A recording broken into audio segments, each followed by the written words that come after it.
you have to understand, for example, our deep emotional attachment to food. And the greatest tragedy with most weight loss plans is it completely disrespects the fact that most of us have a love of food, and often a love of particular foods. And if you just say, oh, by the way, you know, if you really want to lose weight, you really should give up that chocolate. You know, nice idea, but if you're like me and you have a deep emotional attachment to chocolate, that just ain't going to happen. And the research shows this over and over and over again. You know, we know that the 5-year success rate of a weight loss plan is somewhere between 5, maybe at best 18%. 5 years, right?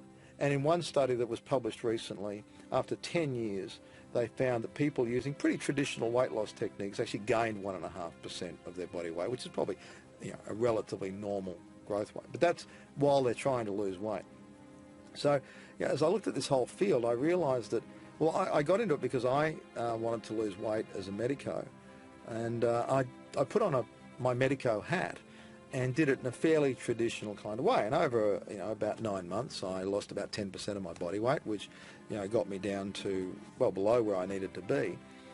Then I went on holidays, went to Europe, partook of their wonderful food, particularly the Swiss, who managed to dunk everything in either cheese if it's a main course or chocolate if it's a dessert, and came back and I put all the weight back on. And I realised that I'd undertaken this entire weight loss exercise wearing my hat as a medico and not my hat as a psychotherapist, which is what I do day in, day out.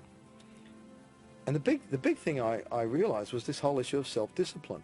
The way that the health fraternity at the moment sees obesity is that it's a physical problem resulting from a self-discipline deficiency.